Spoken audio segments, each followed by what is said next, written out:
Hi, good evening all. Good evening.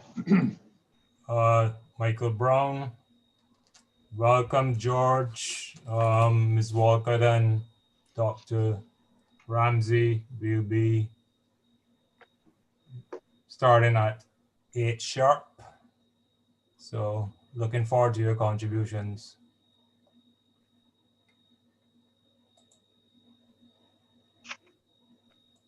Okay, thank you for that welcome. All right. Hi, Doc. Yeah, I'm doing something here that I probably shouldn't be doing because okay. I was fiddling around with this screen. Okay, I'm back to where you want to be. Lana. Hi, Michael. Good. Once you're here, I can start because. Yes. Well, you notice that I took the early slot tonight because you know how it is with me when it comes late.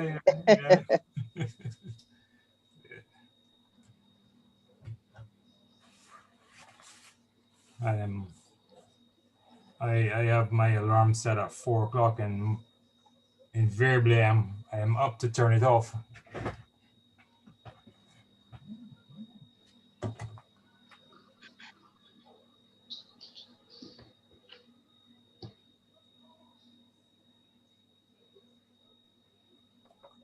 Okay.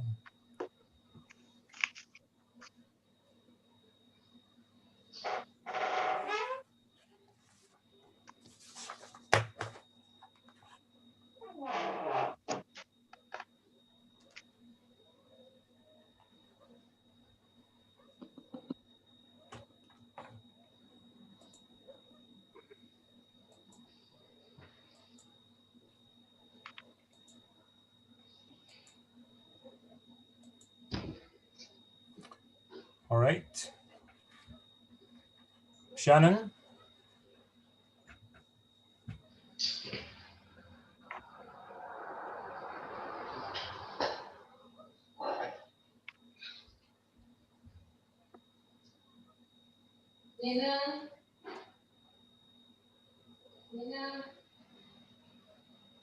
All right. Good. Shannon, could you mute, please? Mute everyone.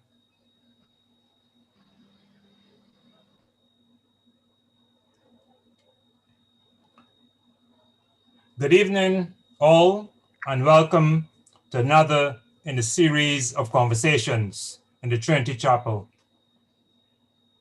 We try to choose topics which are relevant to the community, and tonight we have sought to continue in that trend. The golden years, home care versus institutional care. So as we start, I will ask Lana Fingal, a member of the Conversations Committee, to lead us in prayer. Good night, everyone. Let's bow our heads in prayer. Heavenly Father, we come to you at this time asking for your blessings as we gather here tonight for another episode in our conversation series. We pray that you send us your Holy Spirit to guide us as we discuss a topic with which many families are struggling. We ask that you give us the wisdom to understand the information shared tonight. Enlighten our minds and give us the courage to make the difficult but necessary decisions when they arise. We ask all of this in your glorious name. Amen. Amen. Thank you, Lana. Tonight we're discussing the golden years, home care versus institutional care. And I want to quote in terms of from the research that I would have been doing. It's called the caregiver paradox. And it says the caregiver paradox is when a well-meaning son or daughter tries to be both a caregiver and a family member to their aging parent, but ends up filling neither role well. The result is guilt, resentment, exhaustion, and overall unhappiness for the caregiver, and sometimes broken relationships between family members, friends, co-workers, and more.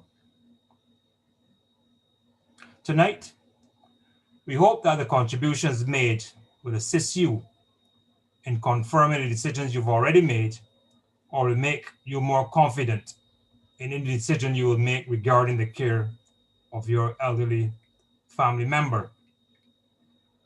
I think we've engaged a knowledgeable panel, and we will have specific contributions from some members of our parish family who have had to make that decision regarding care for a family member.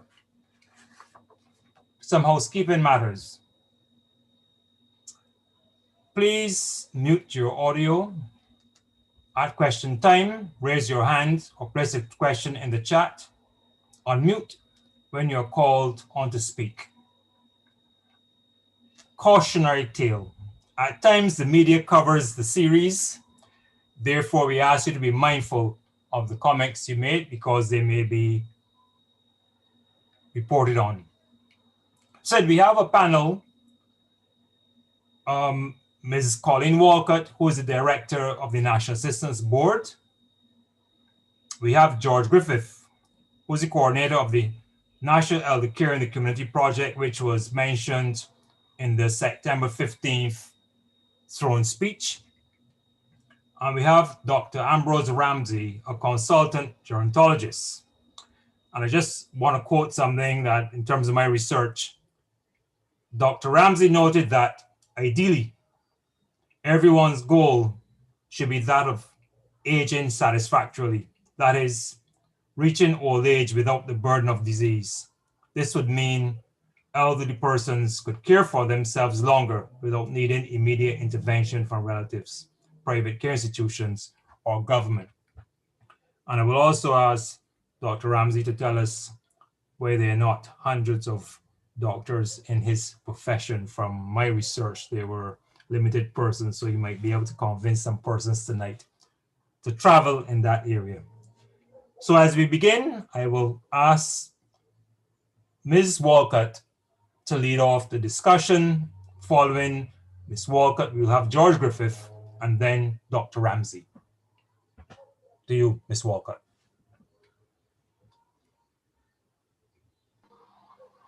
Good night, everyone, and thanks for the invitation.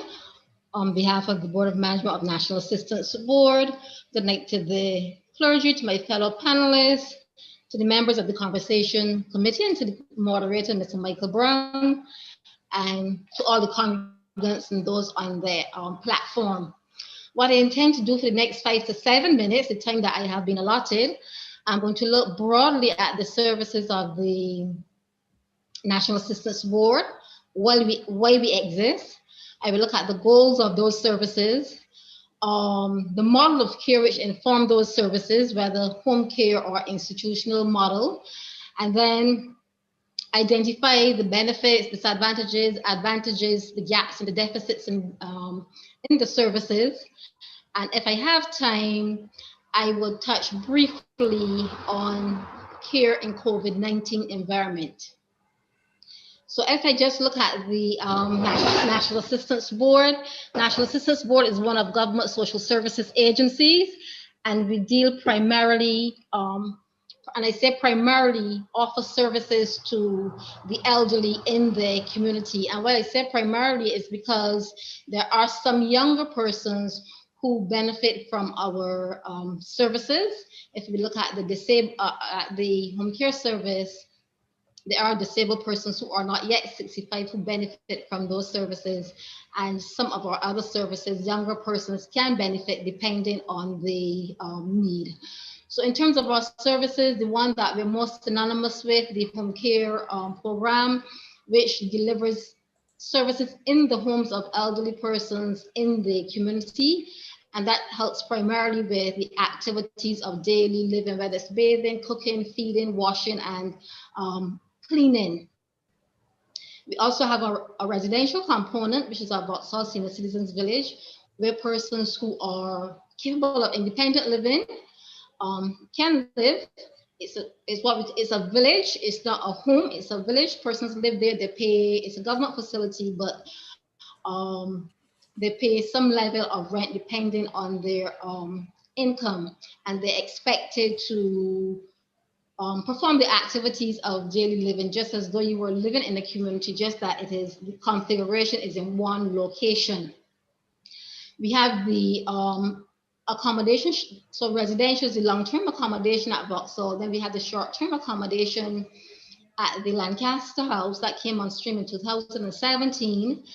And that is really for older persons who have been displaced, whether as a result of a natural disaster, flood, their house collapse, a fire. So, and it's intended to be short-term accommodation. However, as we know, housing is such an acute issue in Barbados, and the provision of housing for older persons that sometimes they stay much longer than the stipulated time of 3 months.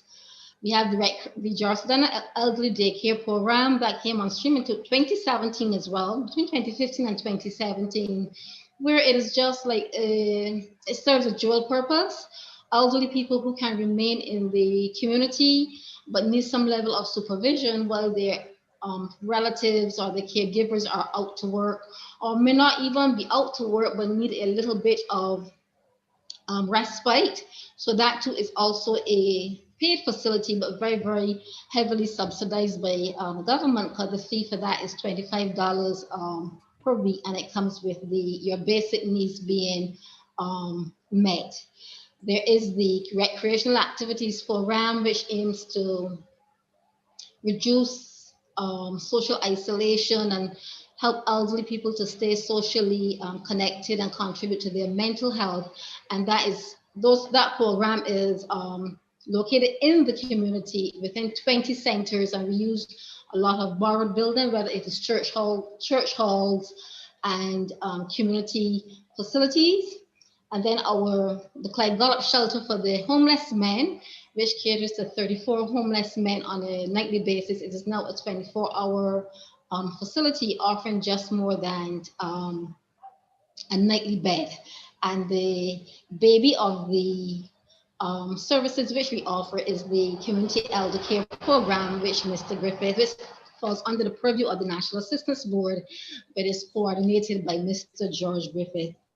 So that in essence is the range of services which the National Assistance Board offer, and then all those services are coordinated or by the social welfare section, which do assessments and interventions to determine where the social workers will come out then and do their professional assessments to determine the service that would best suit the needs of the elderly person and their families, and if the National Assistance Board is best placed to meet those needs, or whether a higher level of care is required. So in essence, this is a short snapshot of the services offered by the National Assistance Board. What are the goals of these services? NAB aims to provide a range of services which cater to older persons in the community at different times as they age. The elderly is a diverse group, so at one point you may need recreational services where you can stay in the community and you go to one of the centers and socialize with your peers. However, as age and its attendant ills impact your health, you may decline, you're no longer mobile, you're not able to get out of the home, you have minimal social support, and then that is where the home care service may come in. Or it may be a case where you're still mobile, but you need some sort of supervision during the day, and then the daycare program will be best suited to your needs. So it's a range of services. The model of care, or the goal of these services really is to, in essence, keep older persons in the community and to delay, negate, reduce the need for institutional care. So right away, you know the model of care that we're going to be using. We use the home care model or community care model rather than the institutional model. Our services are not extended to persons in institutions. We service persons who are in their homes, in the community, or in one of our facilities, such as the Vauxhall Senior Citizens Village.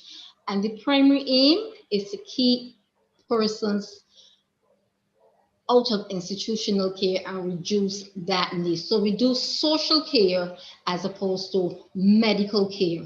However, if there's a need for a higher level of care, then that is where we do referrals, and persons are referred for institutional care if that is so desired. When we look at our client population, they're primarily a lot of persons from the low socioeconomic bracket who lack the resources, whether it is financial or otherwise, to provide for themselves, who have minimal or very little or lack of social support, family, community, neighbors, church, whatever, have very, very little support in the community, and therefore they are deemed more vulnerable than other older persons. So every elderly person in the community will not necessarily need a service from the National Assistance Board, or would not be eligible for a service from the National Assistance Board.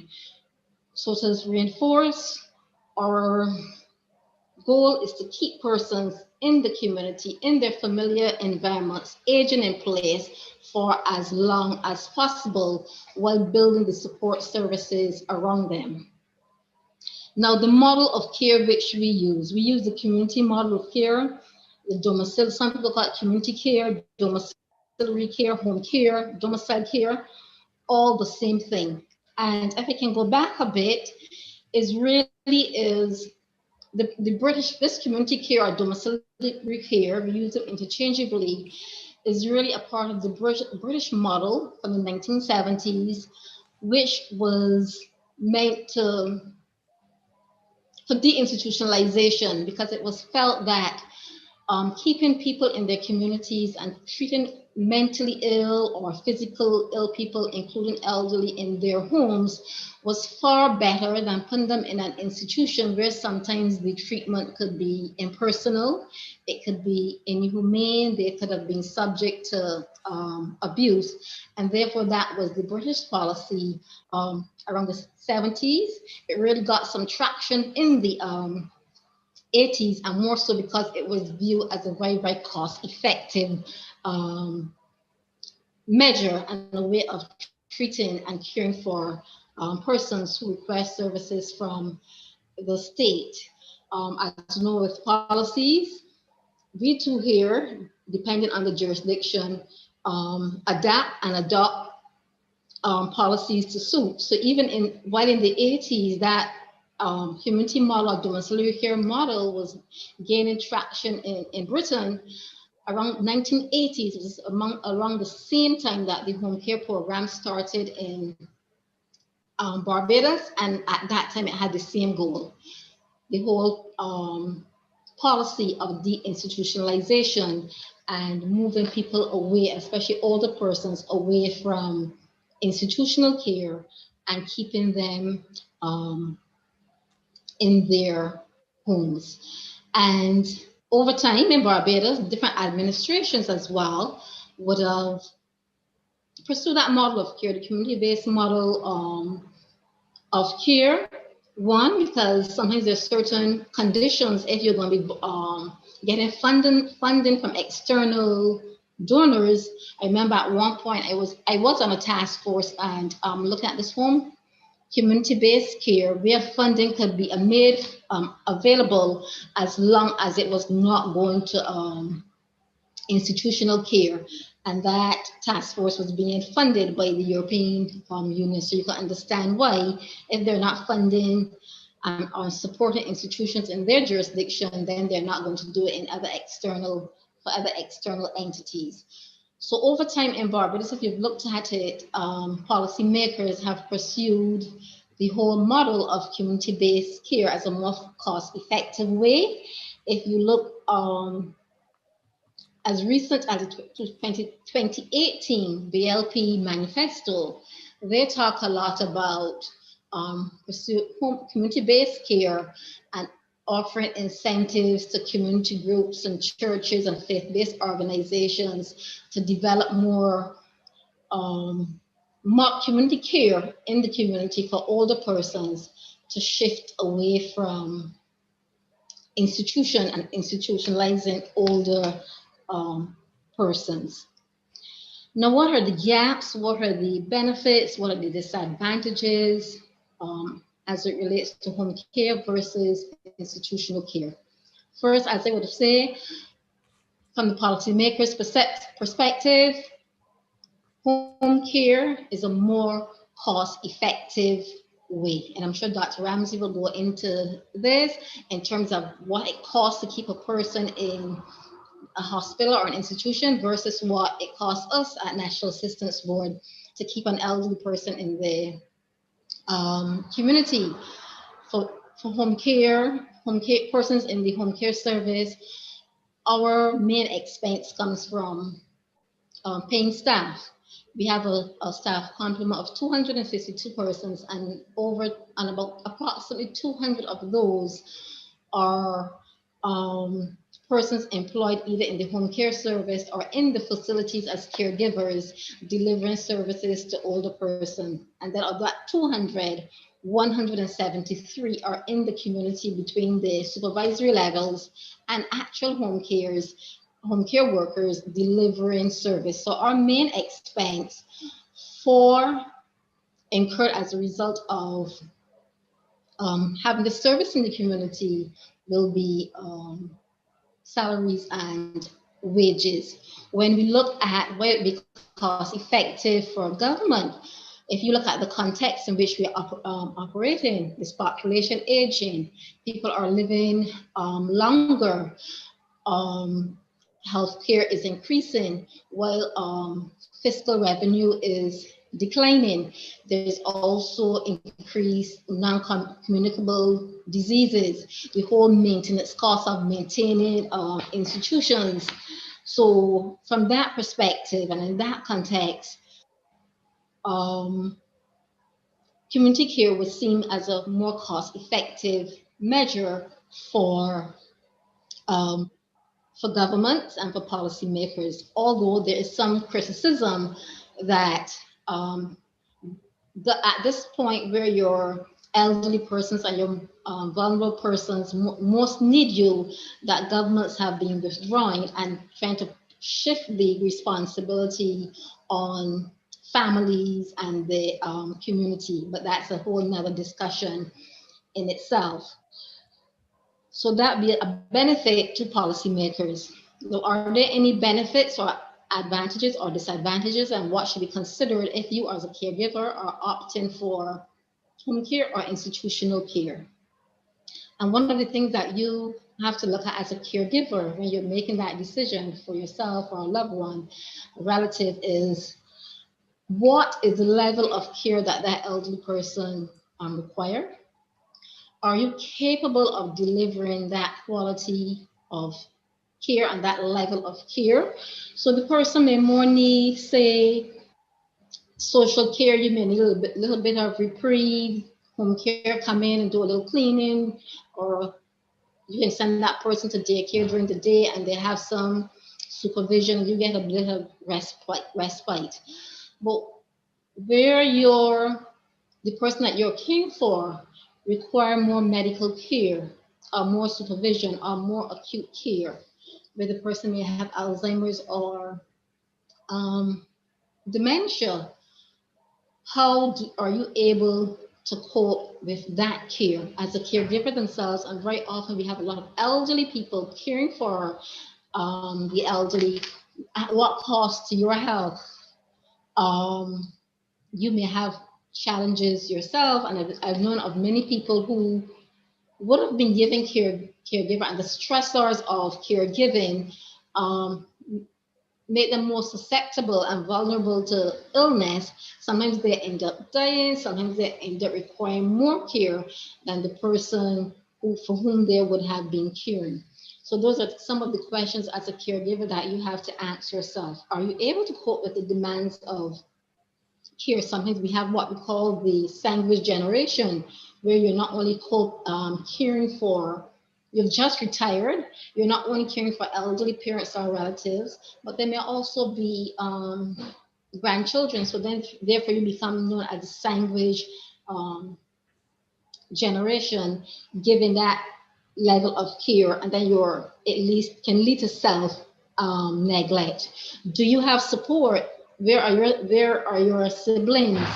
Are they willing? Is there an extended family who's willing to help, or are they the ones who know everything and know everything that you should do and everything that you're doing right, but do not make a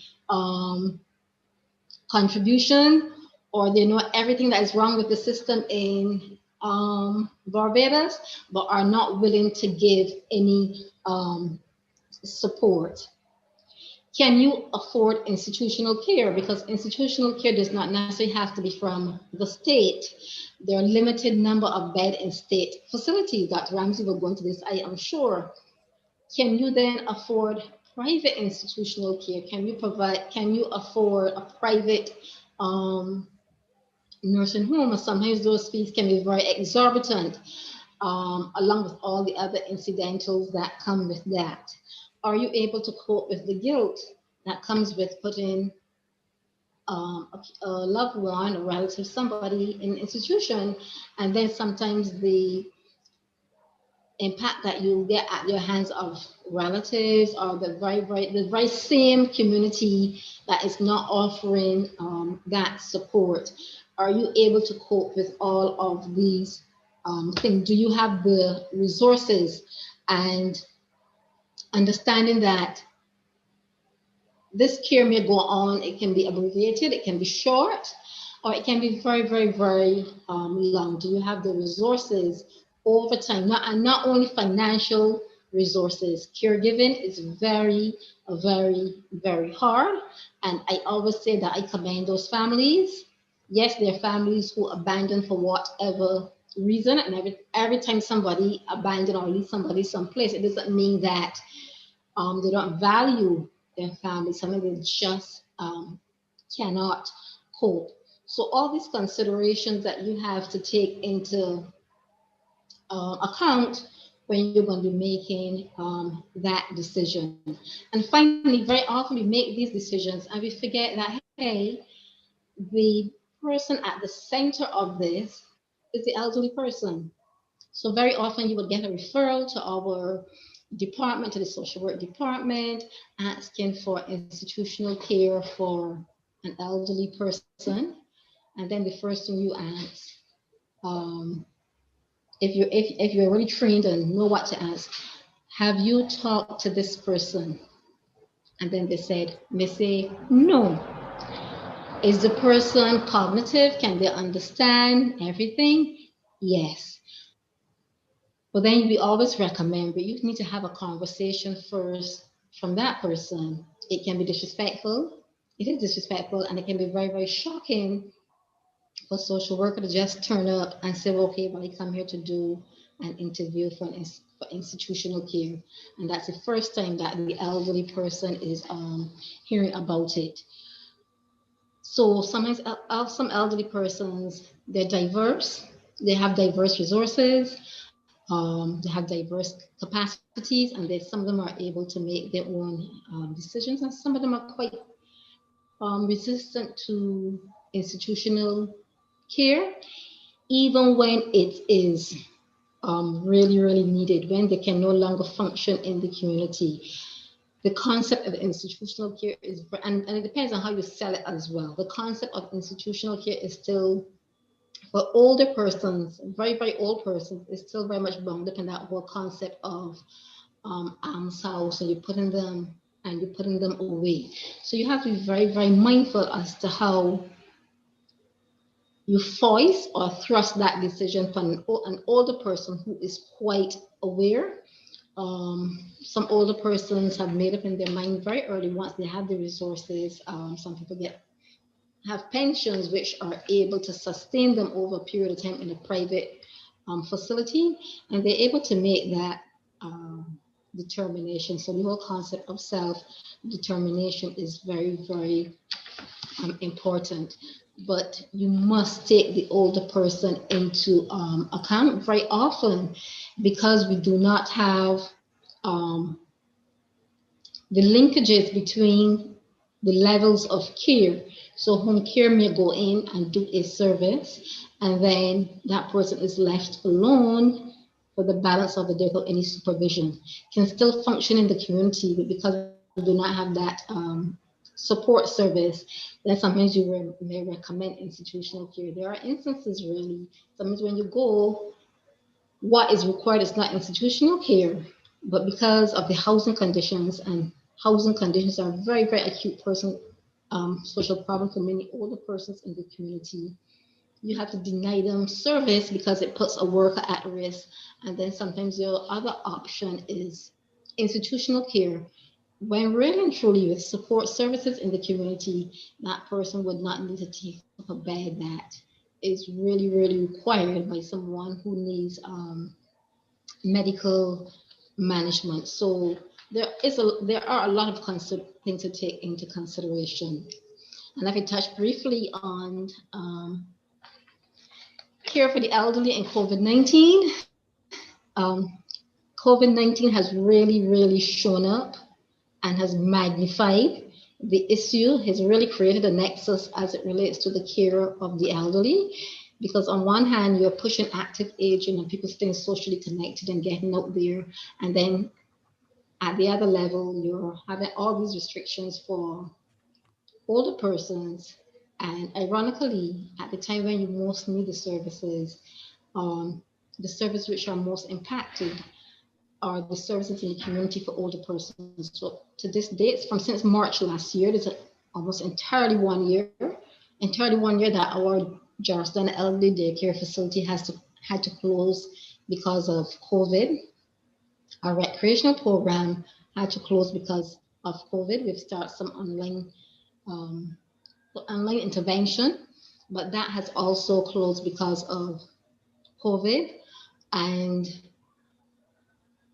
through the 24-hour hotline for the elderly, which is managed by the Ministry of People Empowerment, the referrals that you get, you're wondering, well, where were all, from since last year and this year, because of that hotline, has really, really shown up some cases, and as it relates to the elderly, that you wonder, where were these people all the time? Did they live in communities? Were persons aware of them? How comes nobody ever brought them to our attention? Some very, very acute cases. But COVID has really, really thrown a spanner into the works, and it has caused us now to go back now and rethink about how do we deliver services to a population that most need it at this most critical time. Thank you, Ms. And Walcott. yes, Excellent presentation. You took us through the highs and the lows, and I'm sure there will be a number of questions in the question session. I now invite Mr. George Griffith to make his presentation looking at the new program that would have been mentioned last year in the throne speech in terms of looking at that care in the community. Thank you, Mr. Brown, and good evening to the members of the panel and those who are participating or hope to participate online this evening. I want to thank the Trinity Chapel for inviting me to participate, and I commend you highly for the timeliness of this discussion tonight. I do not propose initially to speak in any detail about the community elder care program. I think that was almost covered already, but I want to get into a general overview within the 4 or so minutes that I will utilize. And to begin by saying that there was a time when, with few exceptions, our parents and grandparents and great-grandparents were cared for within the existing extended family.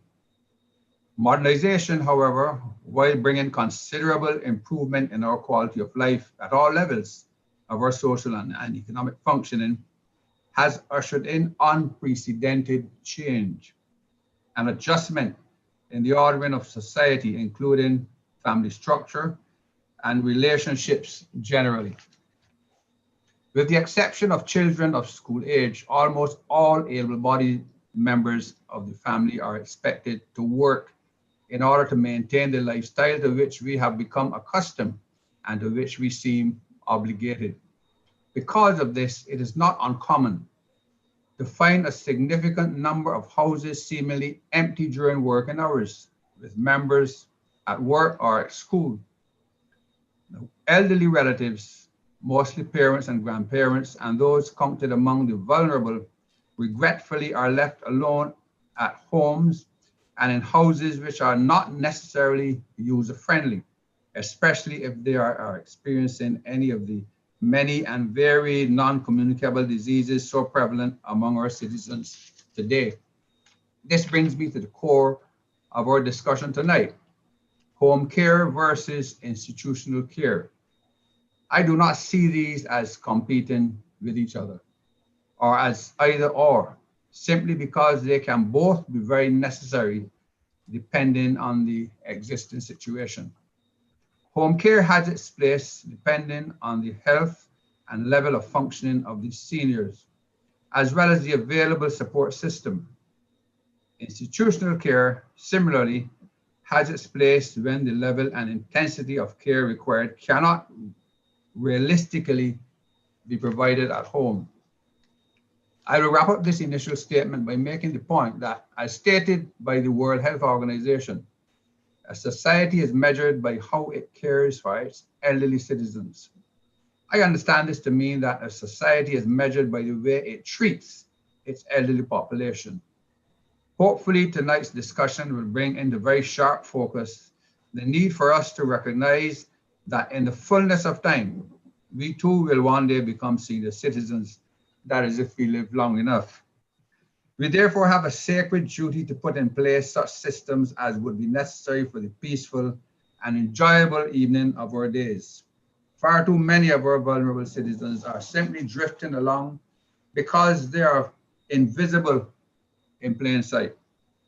We can and must do better by ensuring that there is a good place for each and every one of us, be it at home or in an institution. I will just share with you the goals and objectives of the Community Elder Care Program. The goal is to strengthen the rights, welfare, and dignity of older and vulnerable persons in Barbados through the provision of enhanced social care. And the three objectives are as follows: to provide a comprehensive program of personal support for the elderly and other vulnerable persons in their homes. 2, to provide a client-focused approach in support of the independent living of the elderly and other vulnerable persons. And thirdly, to provide a complementary array of social services in support of those services provided by the home care program of the National Assistance Board. I look forward really to getting deeper into the subject during the course of the discussion and the questions that will be asked by the members of the community. Thank you very much. Thank you, Mr. Griffith. I now invite Dr. Ramsey to make his presentation. Hello, good night, members of the panel and the Trinity Church for inviting me to participate in this panel discussion. Forgive me not actually showing my live self.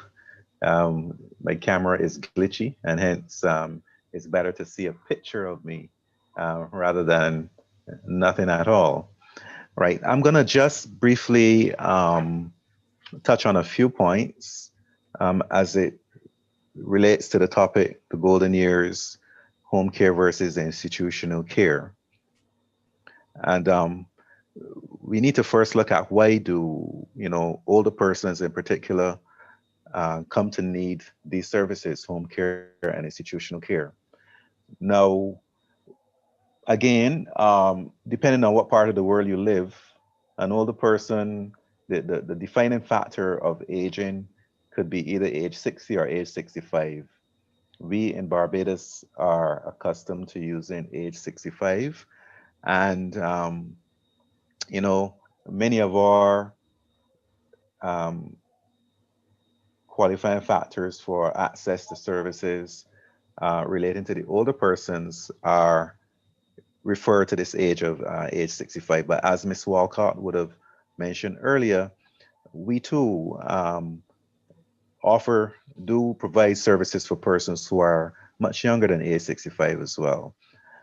Now, based on the 2010 census, our population age 65 and over was approximately 13%, and that equated to about maybe 36,000 persons. And of those, that roughly 36,000, if we say maybe less than maybe 5% or so of those persons live in institutional care, then you can see that we're probably between maybe between 1,000 to maybe 15, maybe 1,800 persons who could be living in situations where they do require either institutional or home care. Now, as persons get older, the reasons why they do require this level of care would include decreasing functionality. This is the ability to provide self-care, which results in loss of independence.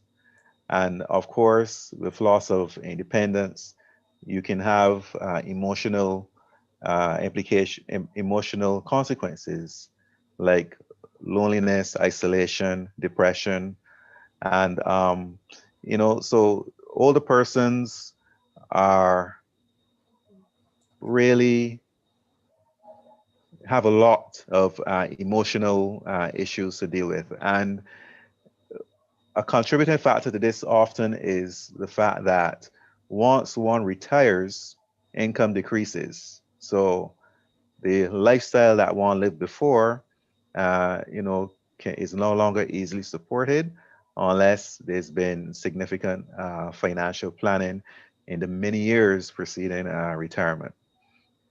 Now, along with aging, the issues that occur with aging, loss of functionality, loss of independence, you also get an increase in disease burden.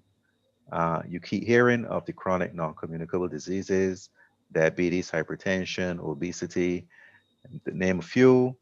Cancer is also considered a NCD. Dementia is also considered an NCD. Now, as one gets older, the burden of these diseases also increases. And of course, if the NCDs are not well managed, properly managed, you can develop complications. And these complications would include heart attack, heart failure, stroke, kidney failure, and dementia, all of which can complicate the life of an older person who's already living with decreased capacity as relates to functionality and decreased independence. So as you can see how these factors can come together in an older person now needing to have support provided either in the home by others or having to move to an institutional setting. And Ms. Walcott would have, indicated that, depending on the person's level of need, they can be cared for at home or they may need to be cared for in more of a formal institutional type setting. Mind you, older persons who do have the resources available can have all the services that are normally provided in the institutional type setting or even the hospital type setting. They can have them provided at home, but of course, resource dependent. Now, how do you determine whether this care that is needed is provided at home or in the institution? Quite often it comes down to resources that the individual has at their own disposal. And of course, home being the preferred, most older persons, most people, not only older persons, if they were given the option of being cared for at home, medically looked after at home, going through a rehabilitation program at home, they would choose that. Of course, it comes down to, can you afford it? If you cannot afford that, that's where the institutional type settings are in place. Depending on, if you have no resources or very little resources, that's where the government can come in, and those services can be provided in one of the government long-term care institutions. Here in Barbados, there are 3 district hospitals which provide those services. There were 4, but 1 has been converted to an isolation facility. Then, of course, there are the private nursing home facilities, which offer an institutional type care. And but there are some, again, which are able to offer institutional type care in a home type kind of environment, where the environments can be adapted to be more like that person's environment from which they came. Now, I will quickly mention here the fact that I would have mentioned aging and disease as 2 significant contributing factors to decline in functionality and independence as people get older. However, these can both be mitigated by restorative therapy, rehabilitation therapy, and any good institution, any good long-term care facility, any good home, right, will have a significant component or have a program involved which involves rehabilitation, trying to restore function that has been lost to the best level that it can be restored to. And in an older person, this often does not mean bringing the person back to the level that they were at before before they lost that function, but quite often it can be significant enough to make a really significant impact on that person's quality of life. Briefly, I believe quite a few more things will come out in the question and answer section. As it relates to COVID, COVID again has had a significant negative impact on the older person in general. It has impacted on the ability to socialize, which is the lifeblood of many of our older persons. It has impacted on their access to programs to help keep them active. The activity programs that Ms. Walcott would have mentioned, daycare programs. Our daycare program at the geriatric hospital has also been closed since COVID. And so this illness has not only had a significant negative impact on the physical of the older persons, which, if an older person does get this illness, chances are, they may not survive it, but it has also impacted on their ability to live. So I will end here and, answer any questions that may come up from the panel and also the audience. Thank you. Okay, thank you, Dr. Ramsey. Also tonight, we have persons who are from our congregations who over time would have been having to make decision on care for their elderly relative. Hence the comment in terms of the title, home care versus institutional care. And I would like to now invite Richard Fingal to make his presentation in terms of how he came up with his decision. Hi, good night, Michael. I'm hoping you can hear me. Yes, yes. Great. Okay, well, thank you for having me. Let me just also say good night to the panel and good night to all visitors to the chapel, as well as the Trinity family. So yes, a very interesting topic here tonight. When it was first brought to me, I didn't think that, I was actually going to be able to contribute very much. Yes, I am in the midst of it all, but having been forced to sit down and think about it, I can tell you there's quite a bit, there's quite a dynamic and diverse topic. So what I was faced with, obviously, was looking at home care for my mother. But as much as I'm going to talk about home care, I think it's best I actually start even before that. Because I think in looking back at it, there are three aspects of it that, at the end of the day are important. And then you arrive at the final decision as to what you're going to do. So to me, there was an emotional side, there was a financial side, and then there's what I would call a situational circumstance side to it. I'll start with that one. And that one is basically my mother, her condition is Alzheimer's. It's actually the same Dr. Ramsey who I took her to, who had diagnosed that. And at that point in time, he had told me it was a mild form, and that she would need some kind of, supervision to her day. So for me, it is the situational circumstances that she didn't really need any medication. She wasn't bedridden. She was quite active, independent. She was always a very independent person. So the kind of care then that was needed was more somebody coming in and just, keeping an eye on her, still let her be independent, let her cook, let her do those things. So that was the situational circumstance. The financial side of it then also was that, okay, I can bring on somebody. At that point in time, it was somebody who would come on and do, 8 hours, just a Monday to Friday, because, at night then she was still able to pretty much take care of herself. So it wasn't that expensive. Also, it helped then, she also had a pension coming in.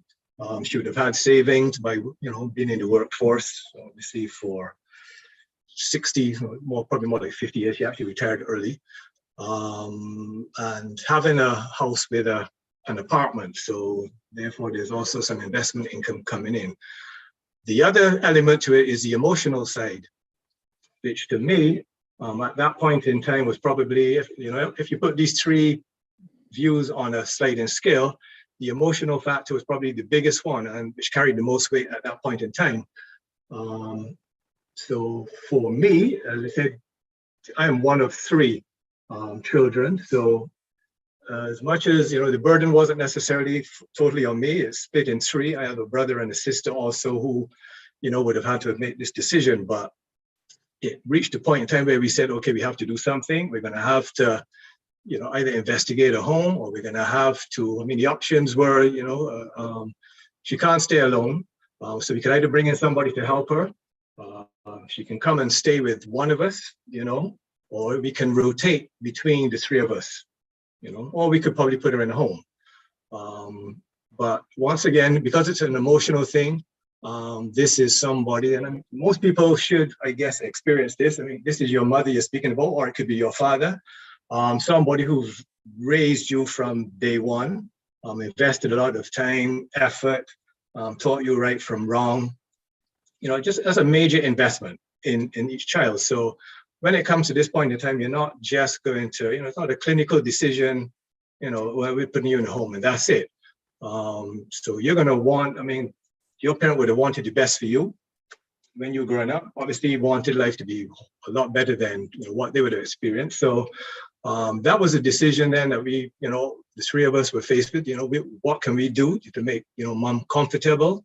Give her the best life possible and all of that. So that was the emotional side to it. So what I'm saying then is that as time goes by, what you're going to find now then is that you may find now that the situational circumstance now may now, take the biggest share of what's going on as time goes by. So in our situation as well, the Alzheimer's progressed, obviously now to the point where mom could not cook anymore. And I mean, she still recognizes everybody, but you can tell now that, you know, she cannot remember what happened yesterday, can't remember what happened an hour ago. So now the care now becomes 7-day-a-week care. It's more now, it's not 8 hours. 8 hours isn't enough now. So at least somebody now who's coming in, doing breakfast for her, somebody who will be there for lunch, somebody who will be there for supper, somebody who will put her to bed, make sure she goes to bed, somebody who's also going to, you know, look after the house, clean the house and all of that. So as time goes by, we found now that, you know, I actually have to bring on more. I joke with my wife that I actually have a staff now. So when she misses me, it's because I'm out paying the staff. So to cover those kind of hours, you know, if you're going to do 24 hours, you know, you're talking 4 people basically to work around the clock. And some of them, you know, actually will sleep in. So right now I have a staff of 3, I would say. And, you know, the weekends there is a sleep-in element, and you know that provides peace of mind for me, peace of mind for my siblings as well. But as you can imagine now, it is also becoming more costly to manage as well. And knockwood, so far, she has not had any issues that have required, you know, a lot of medical attention. So that is also, as I said, once again, it's a situational circumstance. If it was somebody who was bedridden, somebody who required several types of medication or required medical equipment, it would now mean the quality of care is going to change. So instead of, and the home helpers I have are not like registered nurses. So therefore, the cost doesn't escalate as much. So, you know, if I had nurses now who I had to pay, once again, you know, it will reach a point where there's a breaking point. It's not going to be sustainable, and therefore I would have to look for another option. So at this point in time, I'm not saying that, you know, a home is out. Obviously, these same factors that we're speaking about here will dictate or push us further into that direction. So I have explored homes as well, and when I do my budget analysis, right now, homes would actually be, a private home would actually be cheaper. The homes do range in prices as well, probably, and also in what they offer. But for what I've explored as well, a home at this point in time could actually be a cheaper option. But for me, keeping my mother at home, for me, it is easier. The home is located in a place where I know I can stop by. I have 24-hour access to the home. When I call there, you know, nobody's going to say, well, hold on, it's lunchtime, or, you know, you have to call back after 4.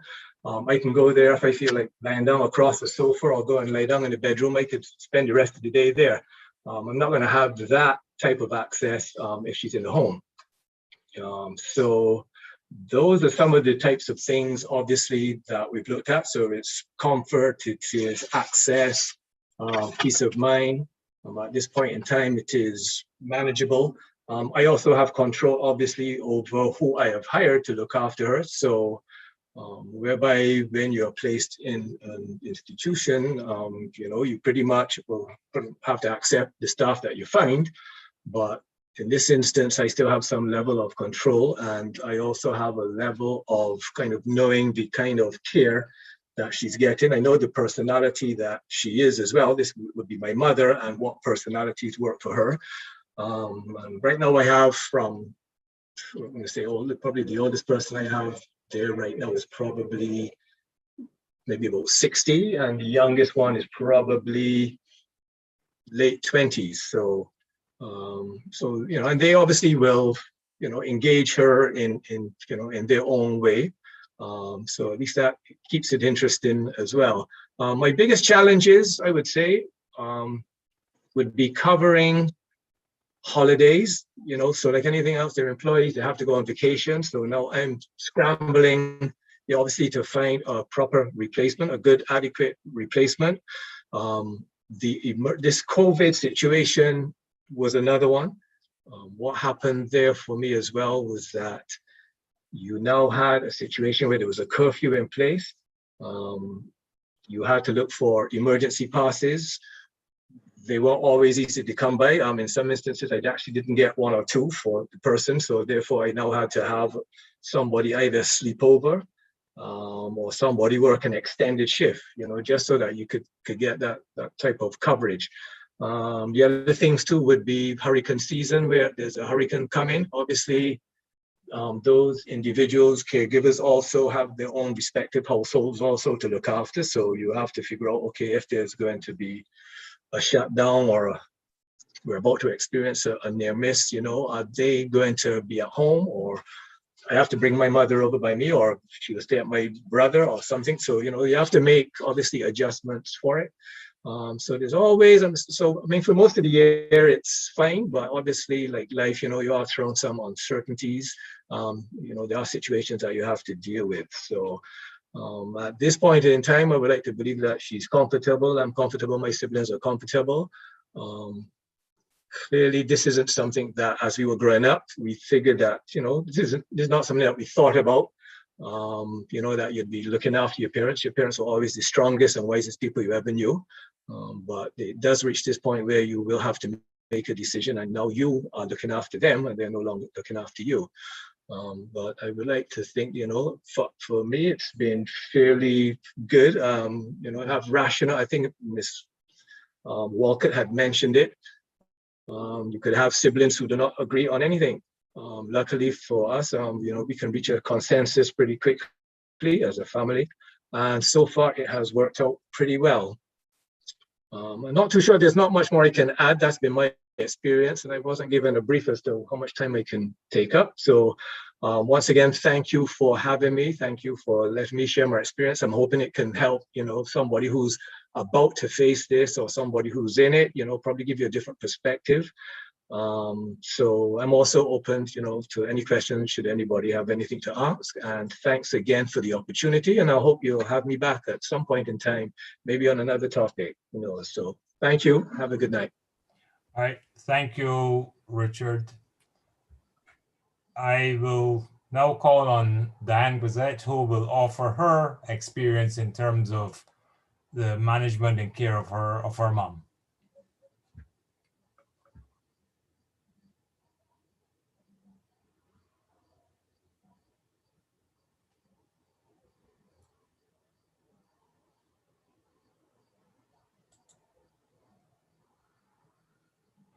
You need to unmute, Diane. Sorry about that. Good night, everyone. Mine is a bit different. I had no choice at the point in time. I was trying to look after mom on my own, because in situations like these, most of the time, it's either one or two persons that you will find that have to look after the older person. Everyone has an opinion, but when it comes time for hands-on, everyone is busy. So in my case, I took the lead role and I became the person looking after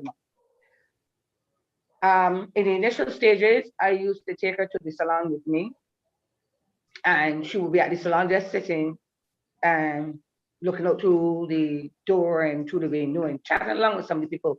But as the dementia progressed, she would just be there sitting. And then one lady, retired nurse, I remember she came and she said, "But Diane, why don't you try putting mom in a daycare so that it will help stimulate the brain as opposed to she's just here sitting at the salon, not doing anything."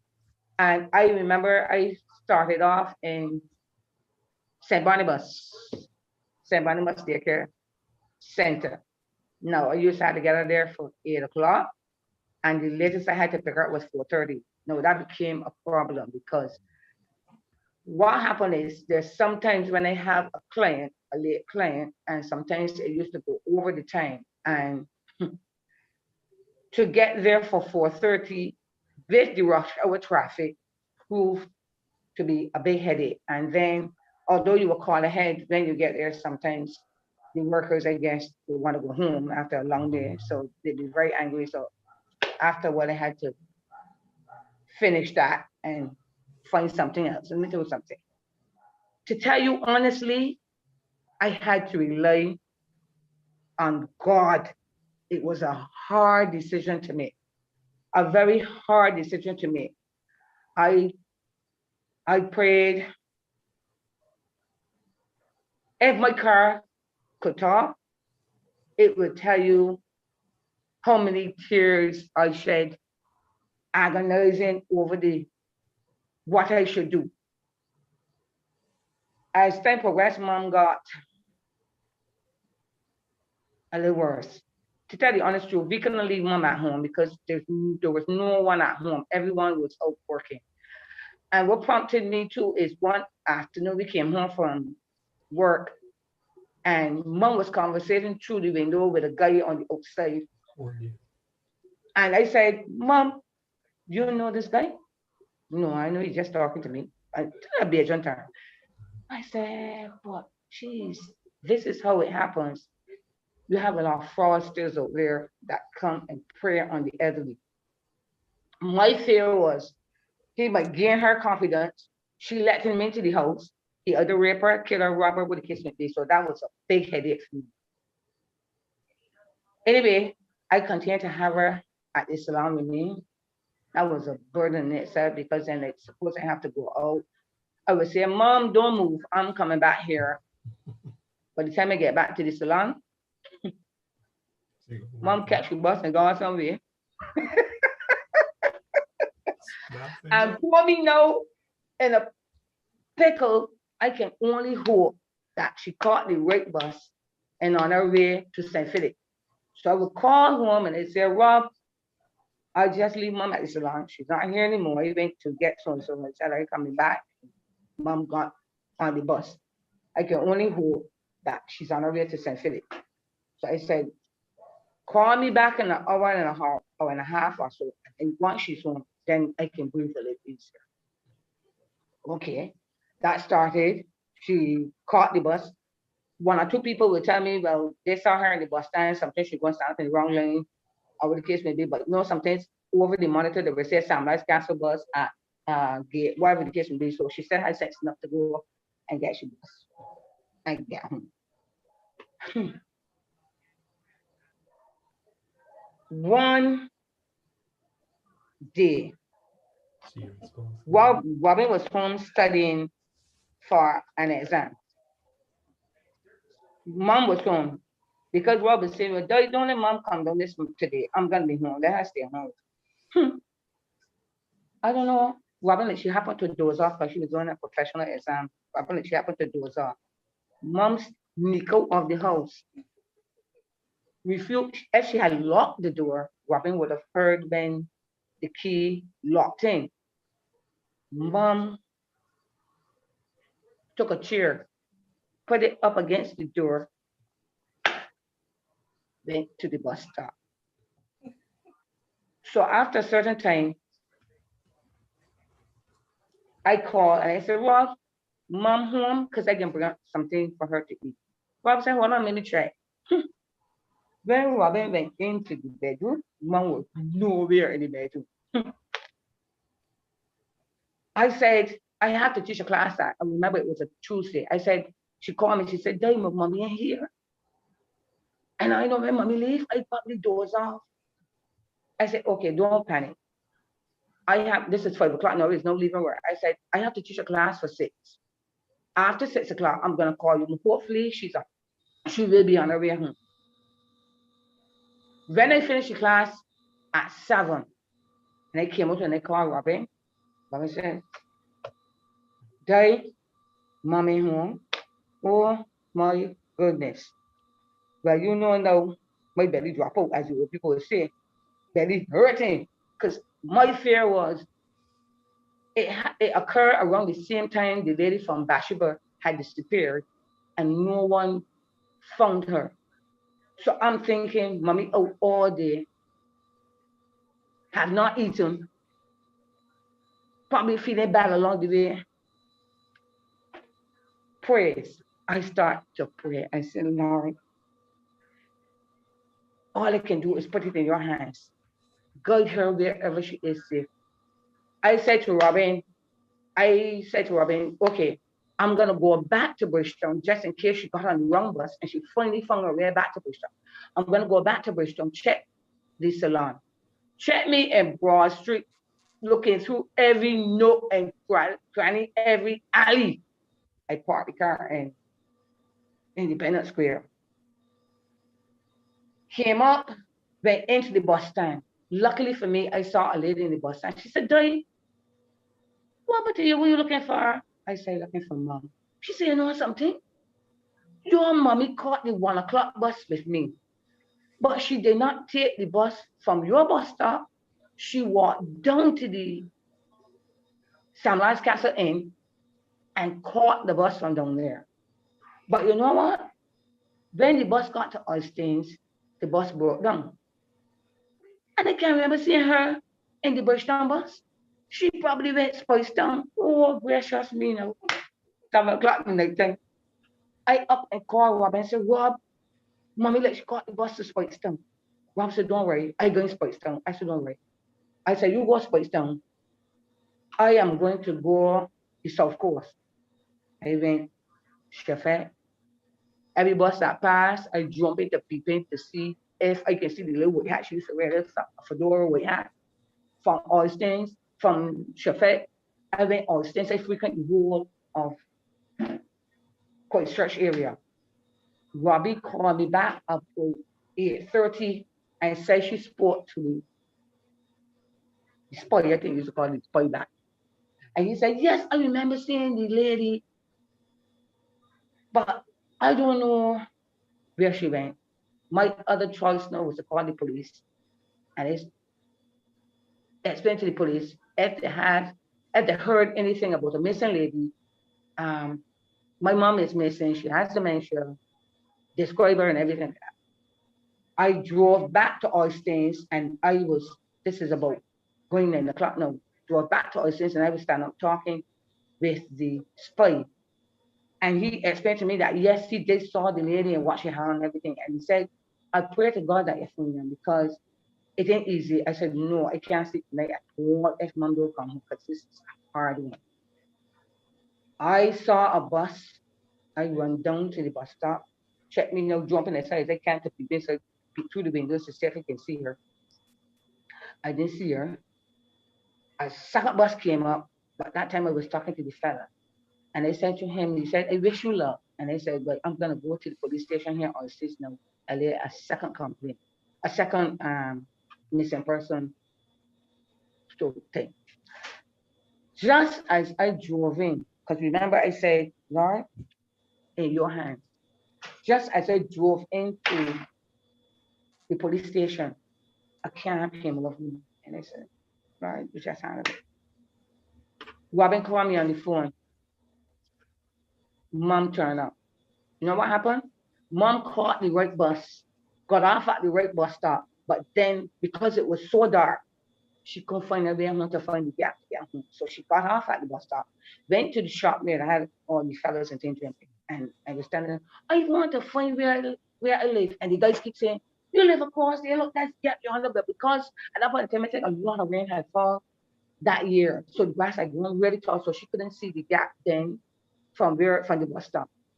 Lucky for me, a cousin passed across in the car and saw her and said, "That is my cousin. Come, cousin, put her in the car and take her home." I cried all the way.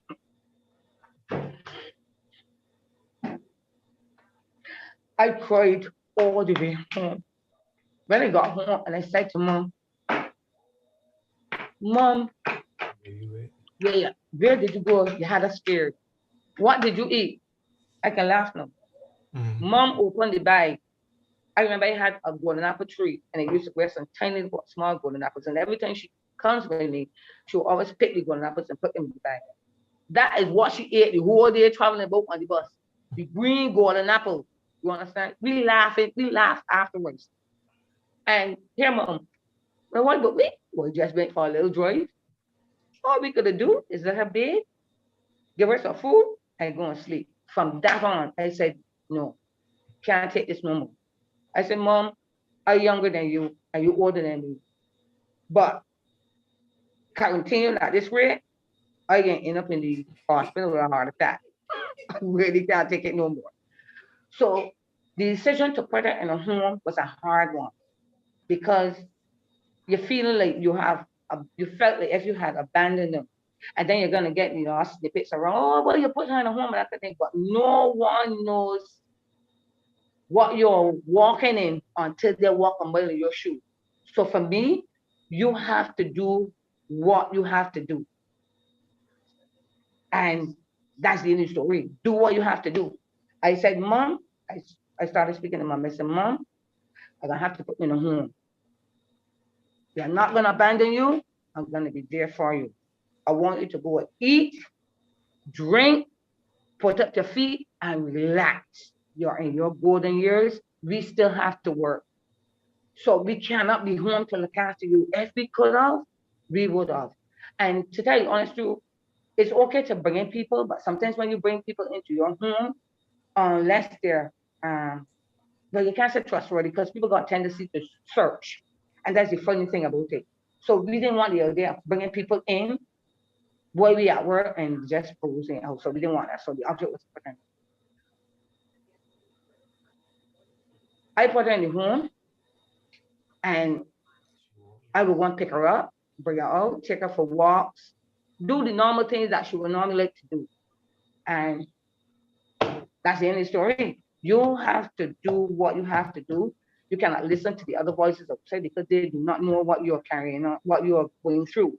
And for me, Mommy needed professional care at that point in time that I could not give her at that point in time because of working. Mommy would need 24-hour care because the dementia started to progress. I remember I had taken her to Dr. Ramsey, and Dr. Ramsey had given her medication because then Mommy started to get very, very aggressive. That's one part of the dementia. So she became aggressive. She even wanted to fight with us. And I said, Mom, no, we can't do this. We can't do this. I can't do this. I have to put you up. I'm not gonna forget you. I'll be there for you. COVID has dealt me a hard blow because I can't get to see her as I would. Don't if I want, I go and I say, look, I need to see her, bring her to the door, or the case may be. The last time I saw Mom, I had Mom with me was Christmas, just before the lockdown in January. I would call to find out how she's doing.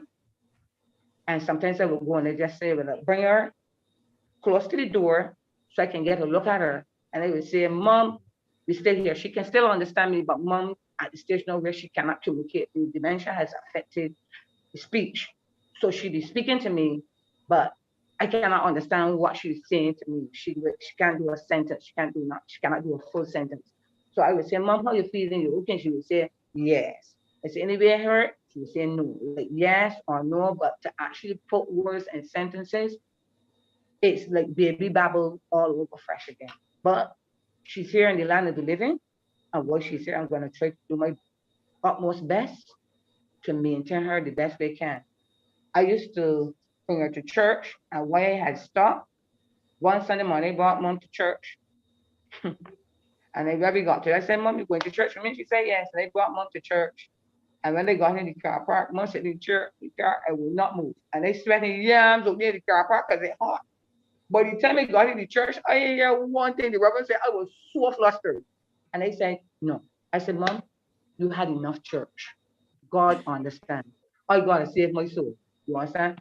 For me and my sanity, I can let you stay at the home. I come and visit you after church, but you're not coming back to church anymore. So I was very happy when the Trinity Zoom started going over, because then I know she would still get the conversation and she would still recognize one or two of the faces, even if she can't converse with them, she would still recognize.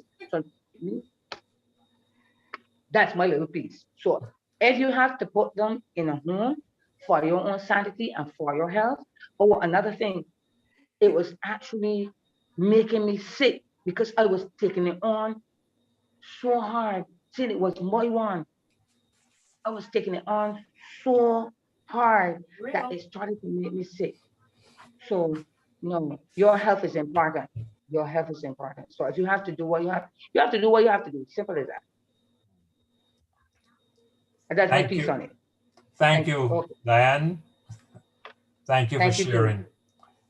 I will now ask Lorraine Burke, who will let us know how she's managing with a similar situation with her mom.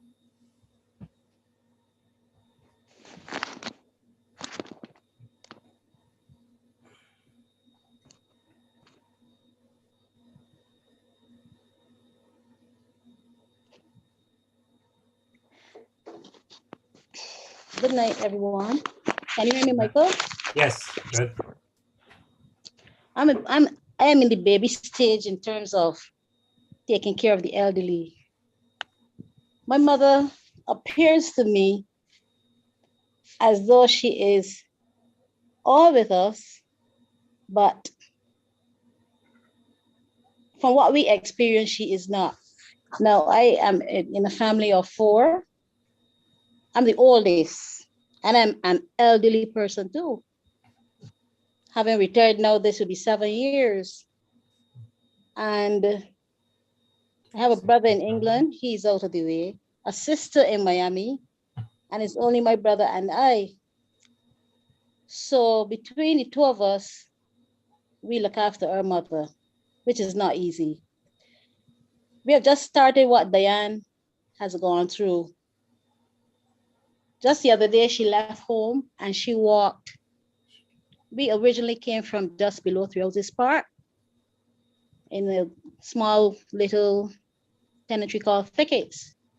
And she worked in the cane fields and the grounds and whatever, as well as a servant in quite a lot of the homes around Fortescue, Three Houses Hill Thickets. And she walked right up past Three Houses Park, up the road, turned and went going towards the factory.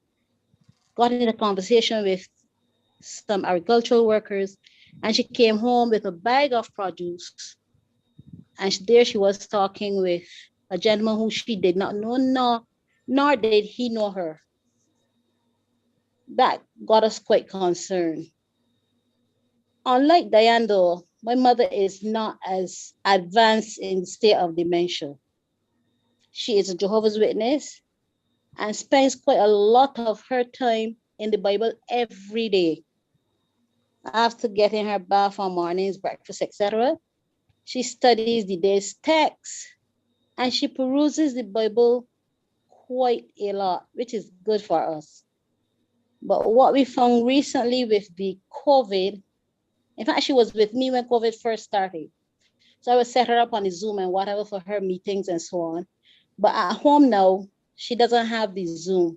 My brother is there with his girlfriend and he doesn't have the Zoom. But there's a gentleman who belongs to the same religion and she would steal away. She would dress very well as though she's going to meeting. And when my brother and the girlfriend is occupied, she steals away and she goes to the meeting only to find that they're there. That is where she had gone, but ours is not as hard as Diane's yet. I don't know what to expect. It is like parenthood where I'm not prepared. I don't know what to do. I'm still learning. We have met the doctor who is here with us tonight. But the first time I met him on Thursday, and I'm depending on him heavily to help me and my brother through this new phase. I remember him telling her, Mom, you were the parent. Now you have to listen to your children. And she said, yes, I will. But it's not as easy as that. Like Diane, I suffered health-wise. Instead of losing weight, I gained considerable weight.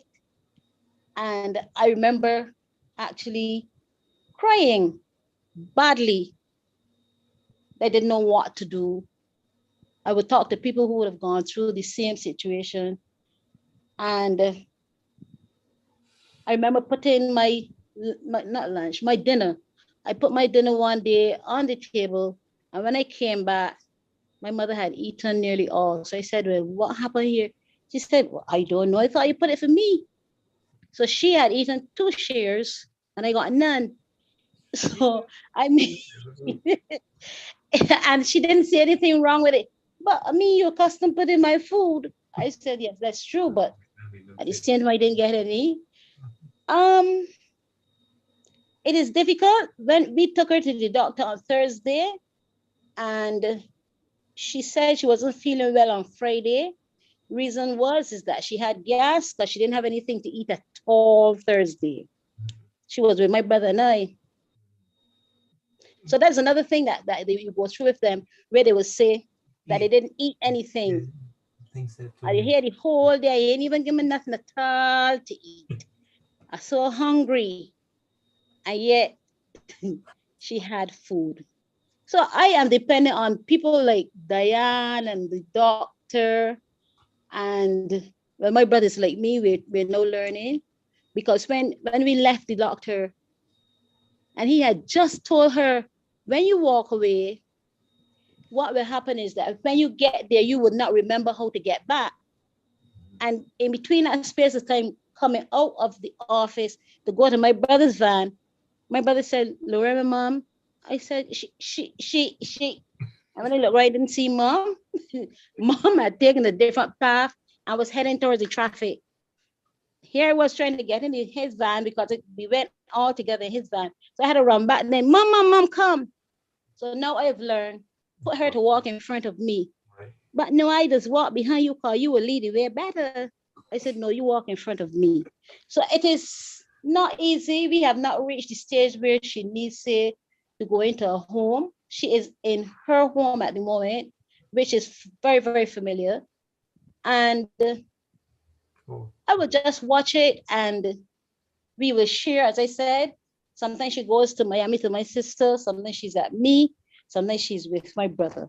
But she told one of her cousins in England, I don't like to live that none of them places. I don't like to live in Lorraine. I don't like to live in Wayne. I don't like to live in Avril. So where does she want to live? I don't know. So I'm learning. I am learning because just as I said, like parenthood, everybody talks about what you should do with your children, etc. But each child is different. Each parent is different. Each situation in the care of the elderly, for me, is different. Yes, there are certain things that will be common. It depends, say, on the children. It depends on the parent. It depends on the financial situation. All of those things kick in. I would ask her, I would tell her, but I have to get some things to you. I'm going to go. I have access to her money. I'm going to go and get some money for you. She said, all right, with everything in your hand, $1,000 will do. Her money to spend on her starts at 1,000 and up. She doesn't understand small money anymore. So for all of us who are in this situation, we have to lean on each other and especially on God, because I said, I don't think that the 5th commandment will be good for me anymore because I have not been as nice to my mother at times because it is hard. It is not easy. And then too, she still has the parent thing. I said, listen, you're talking to a 66-year-old. I'm not a baby anymore. Yes, but you must learn to hear. I await all the help that I could get. We can't give up because she's here with us and she looked after us. My mother was my father. She looked after 5 of us on her own. So we have decided that we would do it for her as well. But as I said, it's not easy. And it's not like parenting it is not an easy walkover. That's my take on it for the time being because I'm still yet learning. Thank you, Lorraine. And I hope that the 3 presentations from persons who are actually going through this process has been helpful to some of us who are actually on the chat. I now open the discussion for any questions to either of the speakers. I'm not seeing any hands raised. I probably need to shift this view. And there isn't a question in the chat. There was a comment earlier by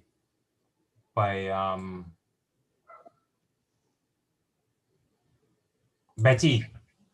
I don't know, Betty, do you want to share? Betty made a comment in the chat. I don't know if Betty, are you able to be any more comfortable with regard to what you've heard? Is Betty Grandison? Is she still with us? Can you hear me? Yes, we can, yes. Okay, my audio is not it's not the greatest on here, but yes, it's helped some. I will be probably contacting a few people. I'm here in Barbados alone, and I've had a couple of falls that have set me back. I also have some other issues that I deal with emotionally. And so I have good days and bad days, which I guess everybody does at this time with COVID. And I find that I don't have a lot of stamina. I have things to do around the house that I feel I'm capable of doing, but then I just give out of energy. And I do plan to speak with my doctor, but I'm trying to get my home in such a situation so that it is livable for me and easier for me to take care of myself.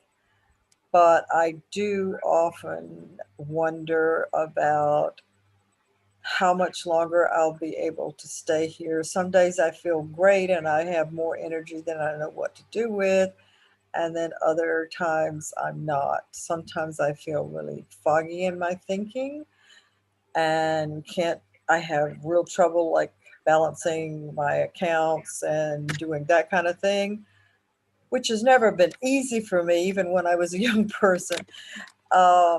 Sorry about the shaking. I have it on my lap right now. But anyway, those are the things I struggle with. I do want to stay at home. I have a beautiful view of the sea that God has allowed me to have, and it helps me to, it helps. I could get out and walk my dog. It's just having the energy. I'll wake up and think I've got all kinds of energy, and then it goes away. I think a lot of that's COVID and the isolation that COVID brings. And so I just think it's sometimes a matter of just enduring it till it passes. Today I went out and I spent 3.5 hours with a friend.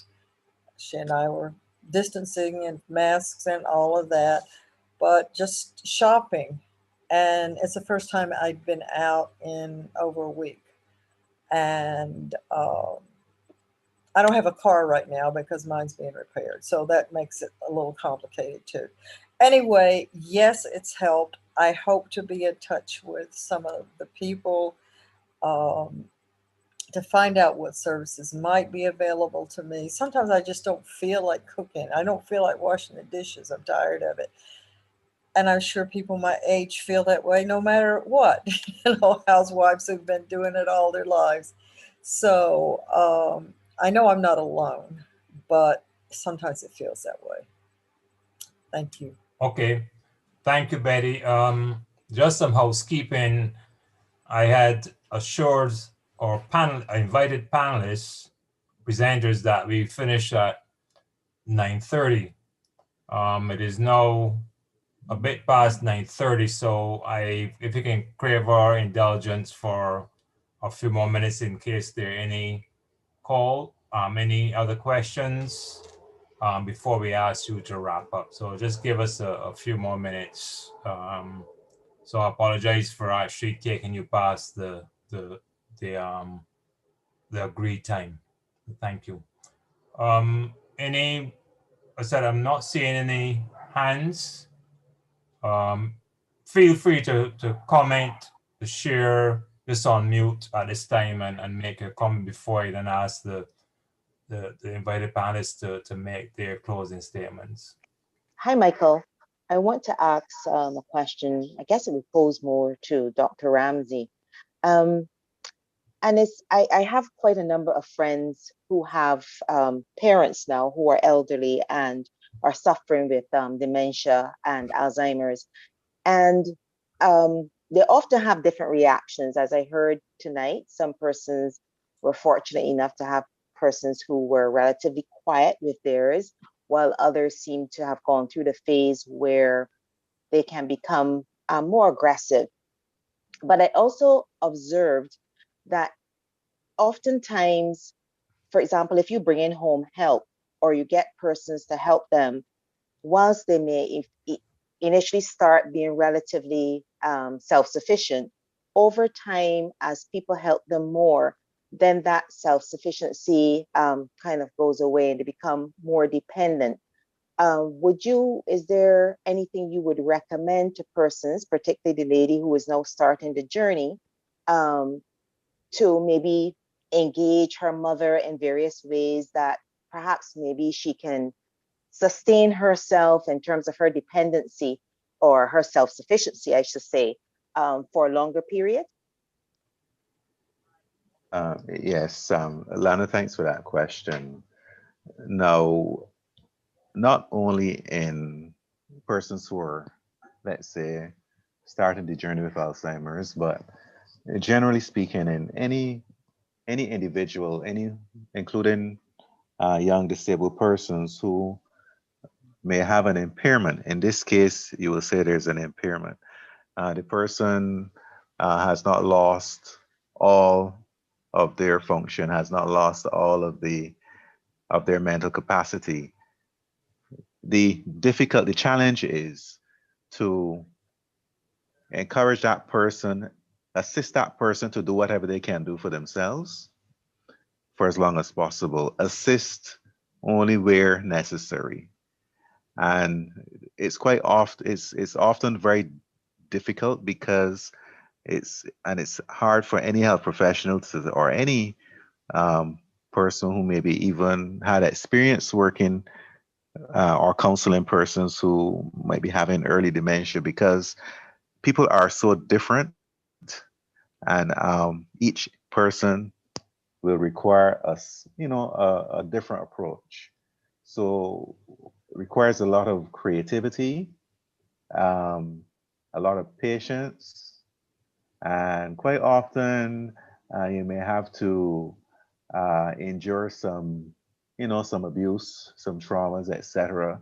But if you bear in mind that the goal is to try to help that person to stay as self-sustaining for as long as possible. As time goes on, the older person will need more and more supervision, as Mr. Fingal would have given his experience over time. But one needs to try to measure, only give what is needed as time goes on. Thank you for that. Okay. I'm Michael. Aisha here. I have two questions. One to Ms. Walcott, and then the second one to either of the panelists. The first one to Ms. Walcott is that I noted that she mentioned the advantages and disadvantages of home care as opposed to institutional care. I have found from my experience too, and I had a mom who had Alzheimer's before she died, and my experience was the home care was much better.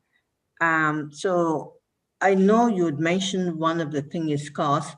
Are there any other reasons why you think people opt to keep the persons, or would rather keep the persons at home rather than in an institution? That's the first question. And the second question relates to, it seems to be a general pattern that there are more women who are who have the disease, is it dementia, Alzheimer's? Is the statistics prove that to be so? Okay, the first one I will take as to why persons opt to keep their relatives at home, because one is in a familiar environment, and what we call aging in place. They're in the familiar environment. You are able to monitor them. You are able to have some input into their care. And at the end of the day, in terms of your emotions, and you would have heard from some of the others, Diane and the others, speaking of their experience, and Mr. Fingal, the emotional part of it is very, very, very difficult. And when you are a relative involved in, or a child involved in care, that's a dual role you have there. You're a child, first and foremost, and secondly, you are a caregiver. And you're an informal caregiver. You're not like a formal caregiver who comes in, get paid, can take a vacation, can take a day off when the burdens of care become too much. So you opt to keep your relative, your loved one at home, because sometimes too, you're concerned about the level of care which they get in the long-term care facility. There are a lot of stories, some perceived, some true, about the care and the quality of care and the treatment which persons get in some of these long-term care facilities. So to circumvent all of that, persons opt to keep their relatives at home. But it is sometimes the emotional involvement as well. You do for them as long as you can, and you keep them in their homes and in their environments and familiar environments for as long as possible. As it relates to the statistics, I think Dr. Ramsey may be better placed to answer that in terms of the actual scientific evidence. But what I can say is sometimes that there are probably more reported cases of women, because women are the ones who give care and who nurture, and very often those are the ones at the end of the day who receive care. For the 30 panel, 3 persons here who shared tonight, all of them talked about their moms. So not that there are not men out there who need care, but very often the stories and the reports we hear and the support sometimes which they get is more given to women who would have nurtured and cared for families. True. Okay, I'll now invite Deanne Sobers to make her contribution. Good evening, everyone. I just wanted to add a little, 3 little points. One is that before we reach the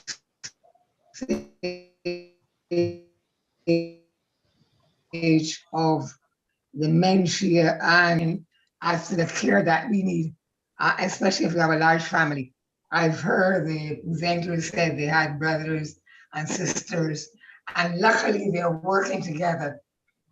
At the moment, we are providing palliative care, and I can tell you from experience that Tom wants a house, Harry wants a bed, and everybody is going in a different direction. And I think it is beautiful when families get together. And I would advise that you have something in writing before you reach the stage where you can make a decision for yourself. That's one. And the other thing that we have been asking for years is to have an intermediary care, whereby it's not a nursing home, it's not a hospital, it's not hospice, it's a place whereby persons who can take care of themselves with limited help can go in the daytime. I know you have daycare, but I'm speaking about that they can go out in the day and then come in at night and sleep. So you have intermediate supervision so that you wouldn't have the amount of persons, amount of elderly not having institutional care, but for a small fee, they can go someplace in the day or the night and spend that time. And number three, most of the elderly want to die at home. And this is based on experience that I'm speaking about. Most of our patients who are discharged from the hospital and are coming into palliative care, they tell their loved ones, I want to go home to die. So you have the guilt of the caregivers, the daughters and the sons who say, but mom, I can't take care of you. And you have that parent who says, darling, I want to go home and die where my navel strings was buried. And this is where counseling is important, both for the caregivers. We heard them tonight. Actually, this is a support group that I've noticed that you're going to hear my kind of support group for those parents, those persons who are looking after their loved ones. But yes, the elderly want to stay at home. Once they have some money, I want to die in my bed. So we need to monitor that. The National Systems Board and the district hospital, again, you need a lot of papers have been done about these caring for the elderly. Lots of papers that I know that Mr. Griffith and Colleen and Dr. Ramsey can say are available to get something going forward for the elderly. It's cost a lot of money to keep them in the district hospitals, and the nursing homes are between $2,500 per month to $4,000 per month, and many people cannot afford that. Thank you. Thank you, Diane. Are there any other comments? Yes, Michael. I just wanted to add my comments to the questions that were asked related to more women with the disease. And yes, the statistics do support that there are more women living with dementia than men. There may be some under-reporting or under-diagnosis of the illness in men for the same reason mentioned by Ms. Walcott, related to the fact that the women, having been the ones that were given most of the care, now receive most of the care from their children, and the men, for various reasons, may go undiagnosed. Now, there's also the fact that at 65 and over, where you tend to have more cases of people living with dementia, you also have more women living than men. Women tend to have a longer life in the Western world. Women tend to have a longer life expectancy than men. And as it relates to the question as to choice, as it relates to, is it better to be cared for at home or in a long-term care facility or institution? Most people choose, it's a matter of choice. Most older persons choose to be at home. And as we've been talking a lot about dementia tonight, and people with dementia in particular, they tend to do better for themselves. I'm not saying necessarily from the children's perspective or the caregiver's perspective, but people who with dementia tend to do better if they stay in the familiar home environment than if they then move to another environment, which is quite often foreign to them, with completely different routines, which they're not familiar with. And that often contributes to, further decline in the person's health and mental illness as well. Okay, thank you. Okay, all right. Michael, I have something to say. Yes, go ahead. Yeah. Okay, what I found is if you're gonna put them in an institution, I think you have to start it off as a daycare, so that they could get familiar with the surroundings and familiar with the people inside. So once they find a friend, somebody that can talk to within that environment, it becomes a lot easier. Because I find now that mom is in an institution where there are people that she grew up with, now that they're older, all three of them in there together. So they become like buddies. So if I take mom out of the institution for like a day or so, she's longing to go back because she's looking for her friends. So they become now like I don't know. They become now like comrades. So for me, I find that works a lot better when they have other people there that could probably, although they still have the dementia, the present memory is gone, but the old memory is still there, so they can still remember things from way back. So I find that work for her. So that's a good thing for her. And to Miss Bird, don't beat yourself up about not having a good relationship with her at this time. You have to pray for patience, because they do try your patience. So sometimes you find yourself shouting and then you feel guilty about it, but that's all in the makeup to it. So don't beat yourself up. Okay. All right, thank you. I will now ask our panelists to make some closing remarks, and I'll do it in the reverse order. So I'll have Dr. Ramsey, then Mr. Griffith, and then ask Ms. Walker to close off, and then we'll have the vote of thanks. Yes, well, I will close a few brief statements.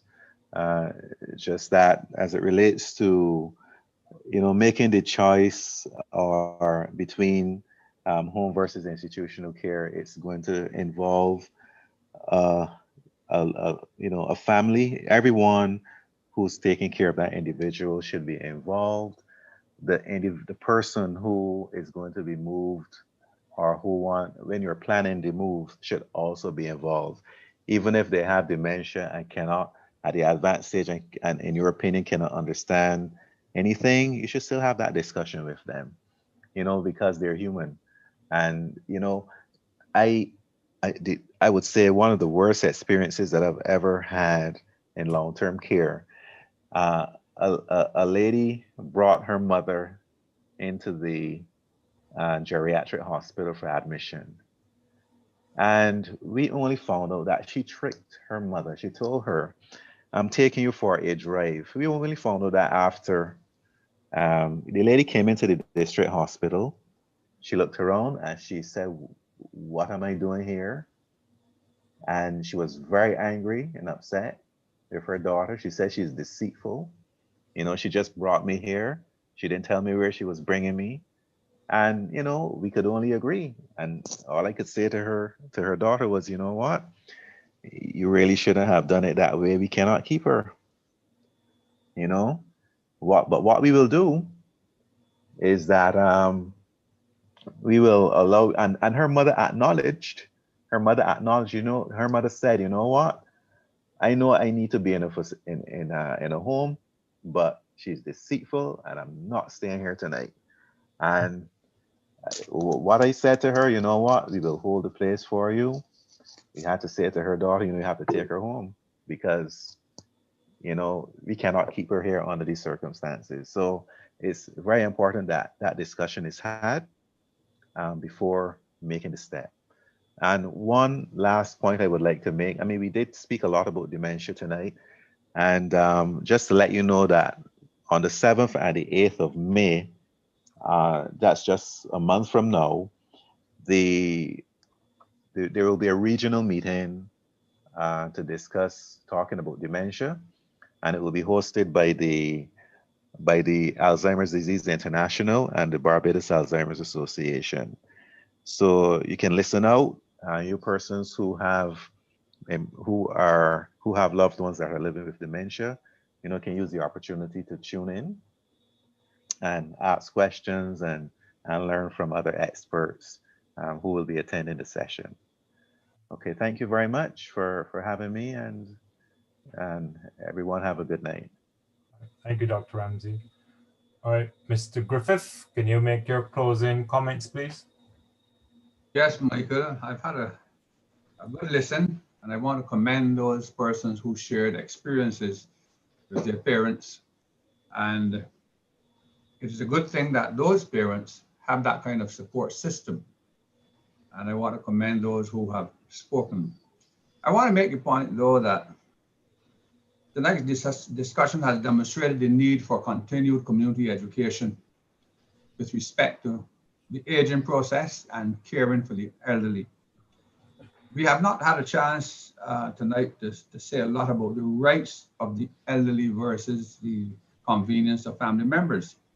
And we've spoken about home care tonight, and we've spoken about the very positive things about it. But there's a downside to it as well. And I don't think we should forget it.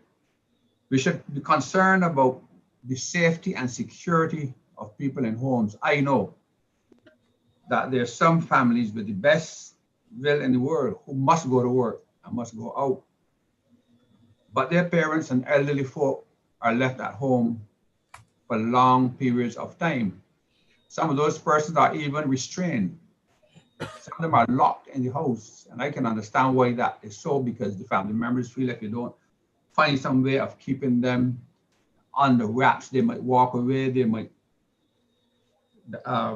fall into the hands of people who want to exploit them and so on. But I believe that when next we have an opportunity to discuss this, we must talk about those old persons who are living alone, who do not have indoor plumbing and must therefore go out to the outhouse. I've seen people who have to crawl on their all fours to get to a bathroom. I've seen houses where windows were where galvanized sheets are boarded up and there's no ventilation. And people are still using, in some instances, the traditional old slop bucket and so on. So there are a lot of seniors who are suffering in their own homes. And we have to be able to get to those persons. We have to get to the community and help the community to understand that we have a bounden duty and service to seek and to search out those persons who are living under those conditions.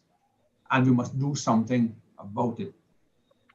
We are available always to engage persons and to help persons who might need counseling or simply information.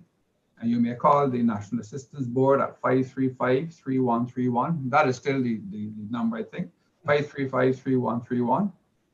My cell phone for the Community Elder Care Program is 230-8312.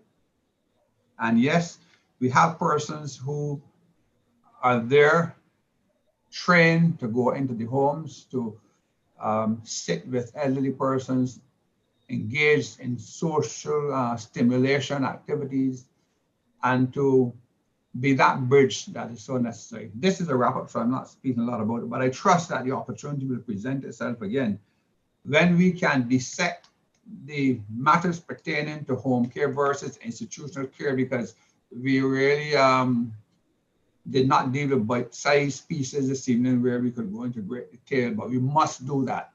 And I commend those persons who have spoken so far tonight, and to say to you that yes, there must be the patience, there must be the understanding, but above all, accept that things are not always going to be smooth. They're going to be testing times. And I have to say to one or two of my own personal friends, that it isn't that the older person is wicked or difficult or hate you, or it is that the brain is not functioning the way it functioned before. And although people know that, sometimes they're so frustrated and they're driven to the brink and they might tend to lash out. When that happens, that is when you need to speak with someone else who can help you to understand, like it was said, don't beat up on yourself. You're doing the best you can, and every day is not going to be a good day. So with that, Michael, thank you again, and I want to commend the members of the panel, and I look forward really to having an opportunity to speak about this, because I am concerned about especially locking people into their homes, tying them up and those things. But that is happening in Barbados today, and we have to get to that. So thanks for entertaining me, and I look forward to greater engagement in the future. Right. Thank you very much, Mr. Griffith. Ms. Walcott, your closing comments? Yes, I just want to say I commend all those persons who shared tonight. Your stories were very, very real, and you're doing a good job. And your stories compared to some of those that we have heard and some are that we know of, are what should I say? There's some out there that are really, really not coping well. So I commend you for your caregiving. Caregiving can be burdensome, challenging, and demanding. For a lot of caregivers, and especially for women, we have a lot of dual and sometimes multiple roles, and we do it all at the expense of self-care. I just want to encourage caregivers to reach out the same way that you are giving support and caregiving. You too need to reach out. You need to remember the importance and the significance of self-care. And even as you journey in your caregiving role, just remember that elderly persons, they're individuals first and foremost, and different people will tell you different things and the best approach, because and sometimes it sounds very logical because they're on the outside looking in. When you actually start to do it, it's a totally different thing. So it's very often take care of your emotions and remember the whole aspect of self-care. If you're not of any use to yourself, you cannot be of any use to anyone else. Okay. Thank you very much, Ms. Walcott. I will now ask Annette Weeks, Chair of the Conversations Committee, to do the vote of thanks. And after that, we'll ask Felicia Sue to give us the closing prayer. Good night, family and friends of Holy Trinity. Thank you for joining us in the Trinity Chapel as we once again presented Conversations. Tonight, our conversation was entitled The Golden Years, Home Care versus Institutional Care. First, let me say thank you to Mrs. Lana Fingal for starting us off on the right note with an opening prayer. We were privileged to have with us tonight as panelists Ms. Colleen Walcott, the Director of the National Assistance Board, Mr. George Griffith, Coordinator of the National Elder Care in the Community Project, and Dr. Ambrose Ramsey, a consultant gerontologist. Ms. Walcott spoke about the sandwich generation and the fact that it can lead to self-neglect. And I certainly heard Diane and Lorraine comment on this and spoke about it. Mr. Griffith, you gave us an expression that I hadn't heard before, which is elderly who are invisible in plain sight. And that is so very true. And I think Dr. Ramsey, along with several others, would have spoken about the impact on COVID and the fact that it impacted the social life of the elderly, and the access to the programs to keep them active were no longer available, unfortunately. So thank you all so very much for your comments, your insights, sharing of experiences and knowledge regarding this very important topic, which is not often addressed in as meaningful a way as it really ought to be. Thank you, Mr. Richard Fingal. Richard spoke about the emotional, financial, and situational circumstances, which are so very relevant. Diane Grisette. Diane, your car, I'm sure, would have spoken about the tears that you have shed and the prayers that went up because you spoke about your reliance on God. And certainly Lorraine Burke, whose experience she indicated to us, she's still learning and acknowledges that she needs help through this very new phase that she's going through. So thank you all for sharing your personal. And I will say that Harper Lee in her book, To Kill a Mockingbird, said, you never really understand a person until you consider things from his point of view, until you climb inside of his skin and walk around in it. So Richard, Diane, Lorraine, and even Betty Grandison this evening that shared her experience are walking this talk. I have to say thank you in advance as well to Mrs. Felicia Sue, who will be delivering our closing prayer as we bring this month's conversation to an end. Let me thank our technical team for once again staying the course. They were behind the scenes as always, but not behind in anything else. Our moderator, Michael, thank you, as you kept us on track and the conversation flowing. So thank you once again. And I will say at the end, as I said at the beginning, family and friends of Holy Trinity, thank you for joining us. And we look forward to your presence when you join with us again in the Trinity Chapel for further conversations. Have a good night. Thank you. Okay, Felicia, could you close us with prayer? Yes. Let us pray. Father, your word declares in Psalm 92 that the righteous will flourish like a palm tree. They will grow like a cedar Lebanon, planted in the house of the Lord. They will flourish in the courts of our Lord. They will still bear fruit in old age. Almighty God and Lord Jesus Christ, we commend to your fatherly care all families represented here tonight, all our friends, our neighbors, and loved ones. We especially place into your loving arms the elderly in our island. We pray that you will provide for their physical, mental, and spiritual needs. I especially ask for your protection of these persons, especially those who are suffering from Alzheimer's or dementia, and those who may be lonely or sad. Protect them, Lord, from all evil, harm, and sickness. Grant to them health and mercifully pour forth your bountiful blessings upon them. Bless all the administrators, bless our panelists, all healthcare workers, doctors, nurses, and all those involved in the care of the elderly. Grant them compassion, Lord, love, patience, and care for the persons that you have committed to their care.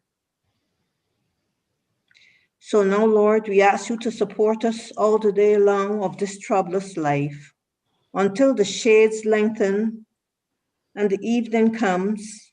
The busy world is hushed, the fever of life is over, and our work is done. We ask, dear Lord, in your mercy, that you would grant us safe lodging, a holy rest, and peace at last. We ask these things through your Son, Jesus Christ, our Lord. Amen. Amen. Thank you, Felicia.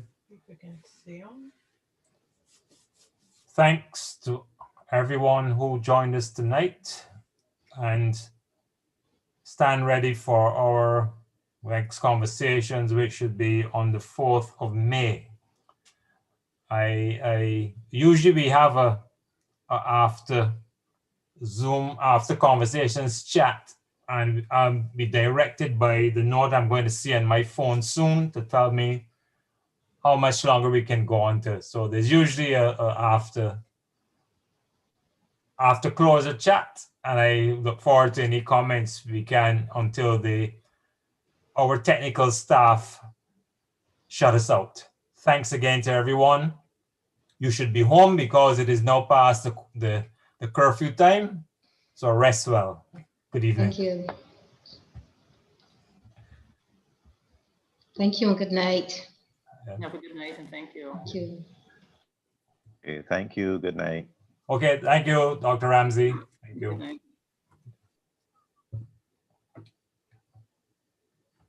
Good night, everyone. Okay, Diane.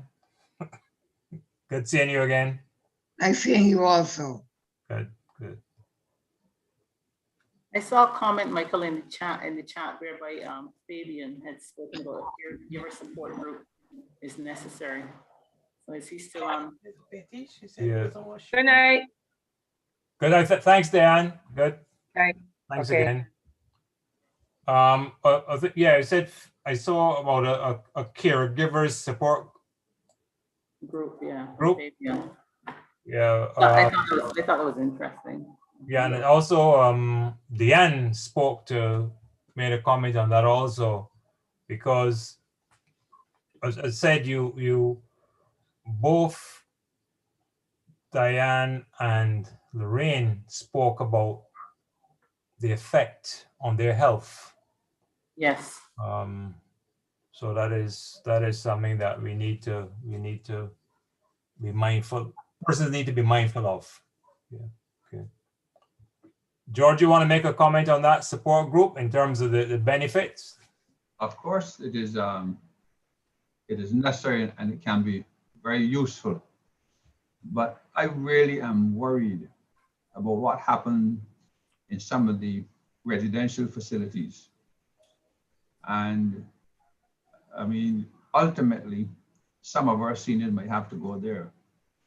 And I think something should be said about what happened there. Too many people are isolated there.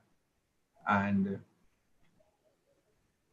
unless we focus on those homes, those facilities, our seniors are going to get the short end of the stick. Too many of them are seen as money-making operations.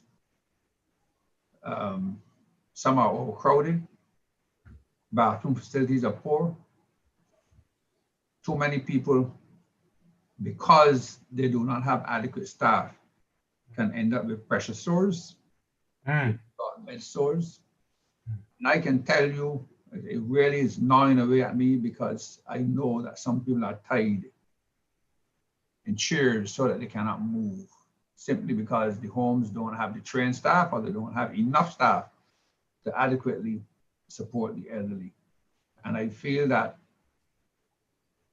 in the same way that we are highlighting the very positives, we also have to deal with what is happening at the other end, because sometimes we cannot be with our relatives 24/7.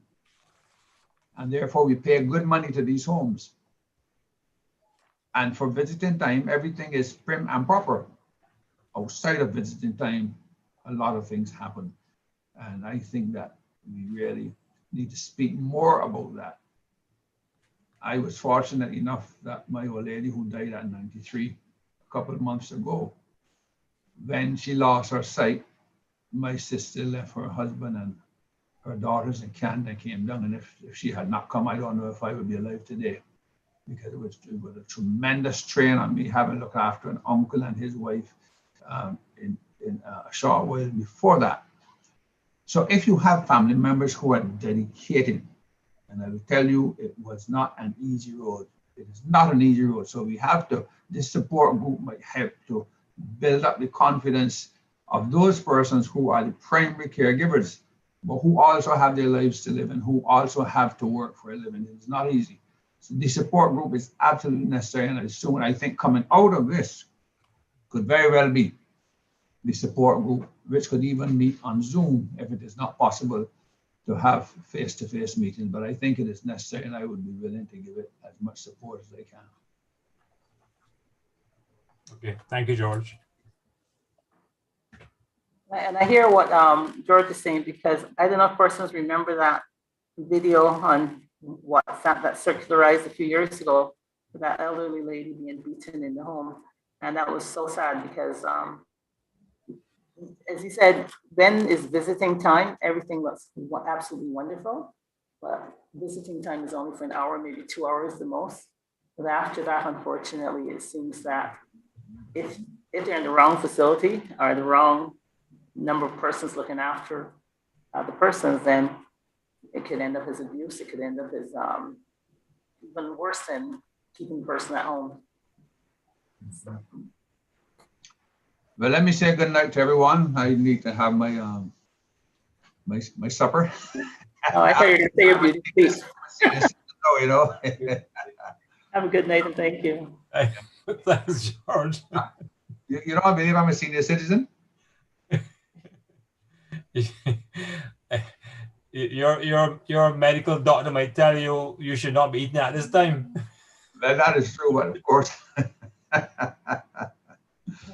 Anyhow, thanks again, and be good here. Yeah, thank you. Thank you. Right.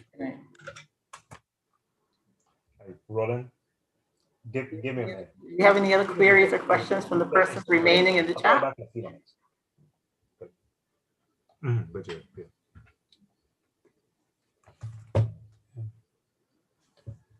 Okay, any other sharings?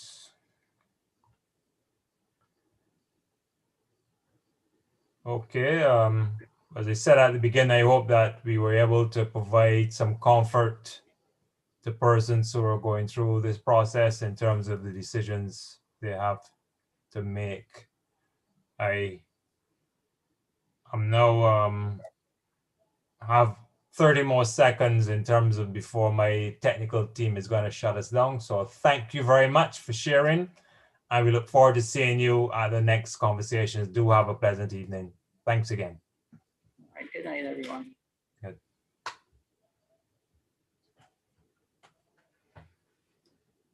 You got to ask Betty what she was expecting.